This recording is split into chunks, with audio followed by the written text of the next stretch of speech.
Assalamualaikum warahmatullahi wabarakatuh. Selamat siang buat teman-teman semuanya. Walaupun saya bikinnya udah malam ini ya, tapi saya ucapkan selamat siang buat teman-teman semuanya karena video ini tayangnya di siang hari. Oke.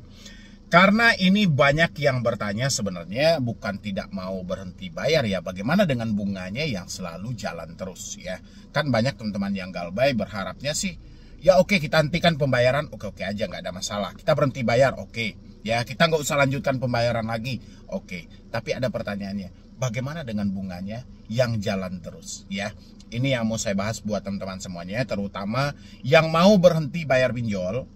Ya, Anda boleh simain ini sampai habis. Mau Anda terjebak di pinjol-pinjol legal, mau kelasnya itu Aku Laku, mau kelasnya Kredipo, mau itu Kredit Pintar, mau Esi Cash, Uang Mi, ataupun pinjol apapun kelasnya gitu loh ya. Kalau memang Anda mau berhenti tapi ada sebuah keraguan dalam diri Anda, sehingga besar juga kemungkinan akan terjadi yang lebih parah lagi karena tidak mampu memaksimalkan pemikiran Anda, bisa Anda simain video ini sampai habis.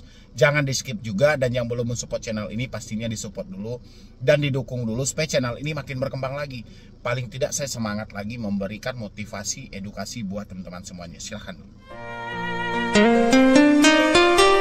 Oke, terima kasih banyak buat teman-teman semuanya yang sudah mau mensupport dan mendukung channel ini ya. Mudah-mudahan channel ini selalu berkembang. Paling tidak dengan adanya dukungan dan supportan Anda, channel ini bisa direkomendasikan lebih luas lagi. Karena di luar sana, Anda tahu, masih banyak orang-orang yang belum mengetahui ada edukasi-edukasi seperti ini yang bisa mencerahkan dan paling tidak menseimbangkan rasa takut mereka. Ya, makanya dibutuhkan supportan dan dukungan dari teman-teman semuanya, oke? Assalamualaikum, bagaimana Bang kalau berhenti bayar sementara bunganya jalan terus? Anda boleh lihat ya yang saya tampilkan di layar. Oke. Soal bunga ini salah kaprah ya. Banyak yang salah kaprah, banyak yang salah dalam menentukan mana sih yang bunga, mana sih yang denda. Mereka sudah nggak tahu lagi sehingga dipukul rata semuanya bunga. Oke.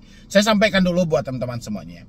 Dalam akad kredit Anda yang meminjam, itu sudah Anda sepakati berapa bunga yang harus Anda bayarkan. Contoh, bunga 0,3% per hari. Berapa lama tenor yang Anda sepakati? Misalnya selama 30 hari. Berarti bunga 0,3% tadi dikali 30 hari. Ya, itu bunga. Lewat dari 30 hari, kalau Anda tidak melakukan pembayaran, bukan bunganya yang berjalan, tapi dendanya. Ya, kalau untuk denda sendiri sampai detik ini kita nggak tahu aturannya itu seperti apa kan. Saya selalu sampaikan, OJK hanya fokus pada bunga dari pinjol. Ya, tapi OJK lupa ada yang lebih berbahaya lagi, denda biaya layanan. OJK lupa dalam memperhitungkan hal ini. Tapi OJK menyediakan satu aturan, yang mana aturan itu mungkin sudah dipakai jauh-jauh hari dan sudah dilaksanakan juga, walaupun praktek di lapangan masih banyak yang menyimpang. Tentang wajib menagih 90 hari. Begitu keluar wajib menagih 90 hari, pinjol pun juga dilarang menerapkan bunga, denda, bahkan biaya layanan lainnya melebihi dari 100%. Ya, nggak boleh melebihi 100%. Baik itu denda, maupun bunga, maupun biaya layanan. Jadi ditambah-tambahin semuanya. Contoh, Anda minjam 1 juta, biaya layanan berapa? 200.000. Ya, berarti yang Anda terima 800. Yang disebut dengan pokok oleh si pinjol, kalau pokok menurut si pinjol yang 1 juta dia kirim, dia nggak akan potong yang 200.000 yang menjadi biaya layanan. Ya, ketika Anda telat, sebanyak-banyaknya pinjol cuma boleh menagih 100% dari pokok yang ada. Kalau pokoknya 1 juta, berarti Anda akan ditagih sebanyak 2 juta. Itu kalau sudah melebihi 90 hari. Ya, aturannya ada. POJK-nya ada, POJK-nya jelas. Oke, saya sampaikan dulu buat teman-teman semuanya dan saya bacakan juga beritanya biar Anda jelas juga ini. Ini dari liputan6.com, Jakarta. Asosiasi Fintech Pendanaan Bersama Indonesia (AFPI) melarang pinjaman online atau pinjol mengenakan biaya bunga kredit atau biaya pinjaman di atas 0,4% per hari. Jika melebihi batas tersebut, maka dijatakan melanggar peraturan yang telah ditetapkan OJK. Ya. Sekretaris Jenderal AFPI Sunu Widyatmoko mengatakan batas biaya pinjaman bunga pinjol sebesar 0,4% per hari itu telah termasuk biaya struktural lainnya seperti biaya administrasi, biaya layanan, bunga, biaya teknologi, atau biaya asuransi. Ya, tapi walaupun kita tahu praktek di lapangan tidak semudah dia mengucapkan seperti ini, ya.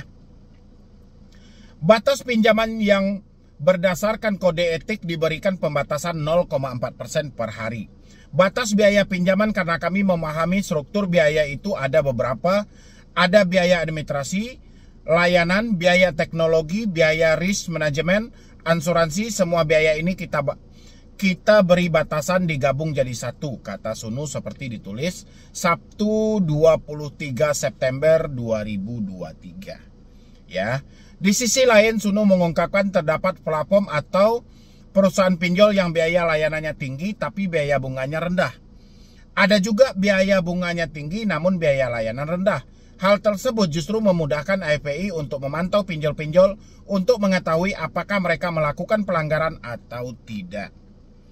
Karena memudahkan buat monitoring kami, kita patroli platform, kita cek ada pelanggaran apa tidak, ada pelanggaran atau tidak, ujarnya. Lebih lanjut, Sunu juga menegaskan bahwa akumulasi bunga tidak boleh lebih dari 100% dari pinjaman pokok. Ya, akumulasi bunga tidak boleh melebihi 100% dari biaya pokok. Ya, kita lanjutin lagi dulu. Batas biaya pinjaman 0,4% per hari. Akumulasi bunga tidak boleh lebih dari 100%. Kalau misalnya pinjam bunganya 0,4%, kalau sebulan tuh 12%. Nah, kalau setahun 144%. Kata kita hanya memperbolehkan nagih yang 100%. Ya, kalau hitungannya per tahun. Ya, kalau dikaliin 0,4% itu dikali 12, ya, sebulannya 12%, total dalam satu tahunnya 144%. Tapi aturan mereka telah mereka buat bahwa bunga tidak boleh melebihi 100%. Ya, itu pun kalau dalam hitungan P2P-nya lagi, itu setelah lewat dari 90 hari. Ya, tapi ini kan sudah jauh hitungan mereka. Walaupun sudah galbay 1 tahun, tidak boleh ditagih melebihi dari 100% dari nilai pokok pinjaman. Ya, kita lanjutin lagi dulu. Sebagai contoh, jika nasabah pinjaman online meminjam 1 juta, maka akumulasi yang harus dibayarkan sebesar 2.440.000 dengan bunga 0,4% per hari. Mengacu pada peraturan di atas, seharusnya jumlah yang dilunasi hanya 2 juta. Di kita hanya memperbolehkan menagih 2 juta 100% dari nilai pokok maksimum. Nah, jadi kalau Anda minjamnya 1 juta, Anda galbay pun 3 bulan, galbay 4 bulan, galbay 5 bulan, galbay 6 bulan, galbay 1 tahun, itu cuma boleh ditagih sebanyak-banyaknya 2 juta. Ya, tidak ada cerita 2 juta 440 sekian, nggak ada. Ya, jadi cuman boleh ditagih itu sebanyak 100%. Ya, itu buat teman-teman semuanya. Jadi biar Anda tidak ngawur gitu loh. Yuk, kita kembali lagi ke pembahasan yang tadi. Bagaimana kalau kita berhenti bayar sementara bunganya jalan terus? Ya, sudah saya sampaikan tadi bahwa bunga itu tidak mungkin berjalan terus. Ya, yang berjalan itu denda. Tapi sudah ada aturan yang membatasi. Tapi pemikiran kita kayaknya tanpa batas, tanpa kontrol. Pemikiran kita jauhnya melalang buana. Ya, seperti contoh ada juga di sebelah saya ini. Coba Anda lihat dulu. Kan di situ dia hutang 2 juta jadi 6 juta lebih dalam 1 tahun. Kemarin didatangi DC, tak cicil 300 sampai 500 dan tak bayar pokoknya aja. Tapi dia tidak menyebutkan nama aplikasinya di sini. Ya, dia tidak menyebutkan nama aplikasinya. Berarti kalau ada DC yang berkunjung ke rumah, berarti ini dari pinjol legal. Ya, harusnya teman-teman tunjukkan kenapa hutang saya yang 2 juta malah jadi 6 juta. Sementara ada aturan yang menyampaikan bahwa hutang pokok tidak boleh melebihi 100%. Harusnya kalau saya sudah galbay selama 1 tahun, saya cuman boleh ditagih sebanyak-banyaknya 4 juta. Ya, dan habis itu lagi di sini dia juga menyampaikan dia mencicil 300 sampai 500 untuk bayar pokok katanya gitu loh ya. Pencicilan itu ketika teman-teman ditawarkan untuk mencicil hutang-hutang Anda, memang itu adalah solusi yang bagus. Ya, tepat juga. Apalagi Anda sudah berjalan dengan usahanya, mungkin ada uang sedikit demi sedikit, mungkin Anda pengen untuk menyelesaikan dan mencicil hal itu. Tapi Anda harus bentuk kesepakatan yang jelas dengan pihak aplikasi, benar-benar mengurangi hutang atau tidak. Ya, dari konsep yang dia sampaikan aja, dia ngutang 2 juta, itu sudah menjadi 6 juta lebih dalam 1 tahun, itu sudah nggak masuk akal. Sudah tidak sesuai dengan peraturan tadi. IPI menyampaikan kalau ada yang menagih lebih dari 100% berarti melanggar. Ya, ada pelanggaran. Makanya saya bilangin, walaupun aturan itu ada, pelanggaran di lapangan itu selalu ada. Minimal kita sebagai debitur tahu mana yang aturan dan mana yang tidak aturan. Jangan dikedepankan rasa takut. Ya. Jadi kalau Anda mau berhenti untuk bayar pinjol, tapi Anda malah kepikir bunganya, coba tanya lagi ke diri Anda. Emang Anda masih sanggup bayar juga? Ya. Seandainya hari ini Anda ditawarkan aja deh tanpa bunga gitu, Anda masih sanggup bayar? Ya. Atau misalnya karena Anda takut bunganya berjalan atau dendanya berjalan, terus Anda ada uang nggak untuk melakukan pembayaran? Apakah Anda ingin mencoba gali lubang tutup lubang? Atau Anda menggunakan jasa-jasa yang lainnya? Ya.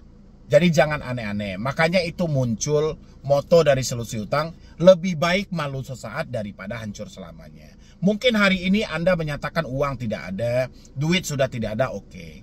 Ya, kalau Anda diteror, kalau Anda ditelepon dengan penagihan-penagihan kasar, ya nggak ada masalah. Ya, ataupun kontak darurat Anda dihubungi, Anda merasa malu, nggak apa-apa, malu sesaat. Daripada Anda sibuk mencari pinjaman, mencari talangan dana, mencari galian lain, akhirnya akan terjadi pada titik mentok juga. Saya tanya dulu, siapa di sini yang paling rajin mencicil pinjol dengan cara gali lubang tutup lubang? Habis itu untuk digali nggak ada lagi, tempat talangan dana sudah nggak ada lagi, tempat meminjam nggak ada lagi, akhirnya gagal bayar juga. Menyesal atau tidak? Ya, kalau seandainya tahu bakalan mentok seperti ini, kenapa nggak dari dulu?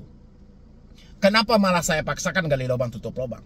Ya, tapi yang namanya penyesalan tidak ada datang di awal. Penyesalan itu makanya disebut dia sebuah sesalan karena dia berada di akhir. Ya, makanya buat teman-teman, kalau memang Anda sudah menyatakan untuk berhenti bayar pinjol, persetan soal bunga, persetan soal denda, persetan biaya layanan dan segala macam, fokus di satu tujuan, bagaimana duit yang nggak ada ini menjadi ada. Sudah ada aturan yang membatasi hal itu. Ya, kalau Anda meninggalkan hutang sebanyak 2 juta, 1 tahun ke depan Anda cuma boleh ditagih sebanyak 4 juta. Sesuai dengan aturan dan yang saya bacakan tadi. Tidak ada cerita Anda hutang 2 juta ditagih sampai 10 juta. Itu sudah melanggar. Dan ketika hal itu terjadi, Anda tunjukkan buktinya, ini aturan dari IPI. Ya, walaupun saya arahkan Anda melapor ke IPI, belum tentu juga Anda akan ditanggapi. Paling tidak Anda adu argumen dengan mereka. Ini berdasarkan POJK yang ada. Ini aturan yang berlaku. Jadi Anda jangan mengada-ngada. Jangan sesuka hati. Ya, itu buat teman-teman semuanya. Sebenarnya sudah ada aturan itu bahwasannya OJK IPI itu sebenarnya sudah menyuruh Anda untuk berhenti bayar. Jangan capek-capek gali lubang tutup lubang. Ketika uang Anda tidak ada, jangan fokus pada denda, jangan fokus pada bunga gitu loh. Tapi fokuslah bagaimana uang yang tidak ada ini menjadi ada. OJK sendiri aja tidak menyarankan Anda untuk gali lubang tutup lubang. IPI sendiri tidak pernah menyuruh Anda untuk gali lubang tutup lubang. Tapi orang-orang malah melakukan hal itu. Malah minjam pinjol ilegal, bayar pinjol legal. Kalau memang itu solusi, kenapa OJK tidak mengarahkan Anda? Ya, kalau memang solusinya adalah pinjam pinjol ilegal, bayarkan pinjol legal, pasti OJK mengarahkan Anda. Pinjamlah di pinjol ilegal, selesaikan pinjol legal. Tapi nggak pernah. Malah mereka menyampaikan berbahaya. Ya, yang lain pun juga menyampaikan itu berbahaya. Dari pemerintah menyampaikan jangan gali lubang tutup lubang. Kalau memang nggak sanggup berhenti bayar, apalagi coba. Ya, tinggal dari diri teman-teman semuanya, mau berhenti atau tidak, pikirkanlah itu. Karena baik atau tidaknya hidup Anda hari ini tergantung dari keputusan yang Anda ambil. Kalau selamanya Anda bisa dibodoh-bodohi, selamanya Anda mau dihantu-hantui dengan rasa takut, selamanya juga hidup Anda akan hancur untuk selamanya. Ya, mungkin dari saya cuma itu aja. Mudah-mudahan bisa membantu. Dan sekian dulu dari saya, Medi Broni. Wassalam.